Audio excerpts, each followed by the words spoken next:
Hello สบายดีมื้อนี้เฮากำลังเบิ่งวิดีโอเฮาที่เฮาอันนั้นอัดไว้อยู่ในโฟนเฮาที่เฮาอันถ่ายไว้แต่ละเสาร์ที่เฮาเปิดตลาดนัดมาเนาะอันนั้นก็มีหลายตอนคันสิว่าก็ได้และมื้อนี้เฮาสิเก็บแต่ละเสาร์ที่เฮาถ่ายไว้อยู่ในวิดีโอตัวนี้ตัวอย่างที่ให้เบิ่งว่าตลาดน้อยตลาดนัดอยู่เมืองเฟรสโนเป็นจังได๋และมีหยังขายแน่แล้วก็แม่ค้าหนาวบ่ฝนตกบ่อากาศดีอากาศร้อนเพิ่นมาสู่ so I want to thank everybody ขอบใจ customer เฮาแล้วก็ขอบใจ vendors เฮาคือกัน enjoy this video it's for you แค่เงินเฮ็ด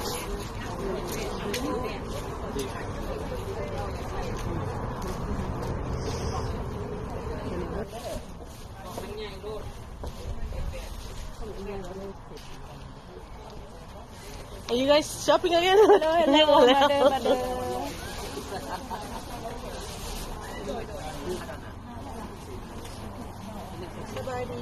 สบายดี ซื้อตำมุกเด้อเอาไปตำอยู่บ้านก็ได้เลยให้อยู่นี่ตำก็ได้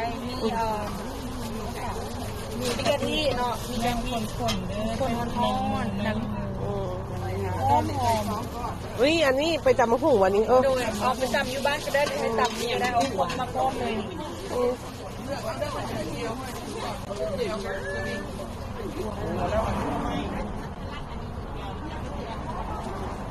อ๋อ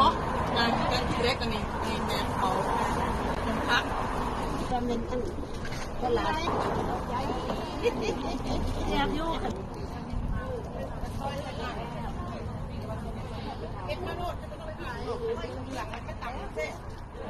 เขาทำผ้าทำตักไก่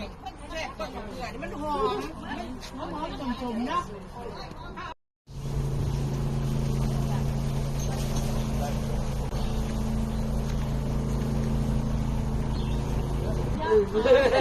ขายเป็นเนี่ยอะไรก่อยปลาแล้วได้ขายอยู่บ่จิละสร้างยังอยู่โอเคค่อยเสร็จวิดีโอก่อนยังมีอันนี้มันยังก็เอาลำข้าวมันไก่สิซีให้เบิ่งเด้อมื้อนี้หั่นเอาลำสิให้ค่อยรีวิวมาแซ่บจังได๋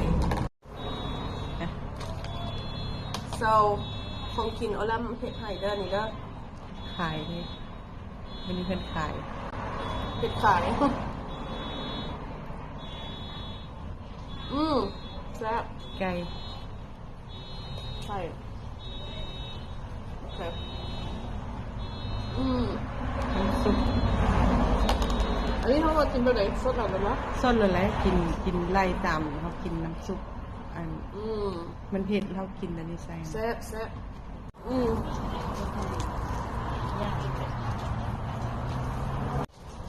ชื่อแม่ป้าDo you try it เบิ่งตำมะคุ้งเด้อโอ้กินซุ่ม This is a community แซมเปิลเป็นจังเด้อแม่แซ่บบ่โอลัมมีแซมเปิลเด้อแซ่บบ่So today it's Saturday, 2 days away from my birthday, but I'm going to celebrate it early today, okay? Come. I'm celebrating with my friends. Happy birthday to you. Happy birthday. Oh.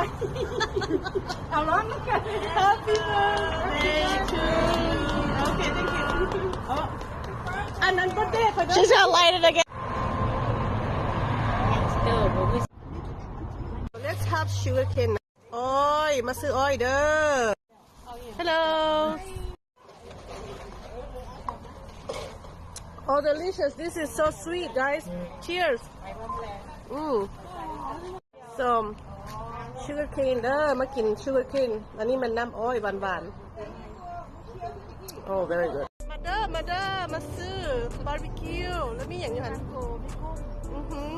อันนี้ยกแต่แบบไม่อยากเลย ถ่ายเอาขึ้น ข้าววิธีก็แซ่บ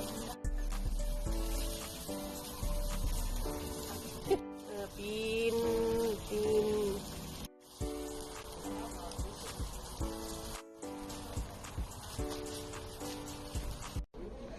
โอ้จะเป็นตาอันนั้นเป็นตาสะอ่อนเนาะมันสุคนอันนั้นที่มาอันน่ะ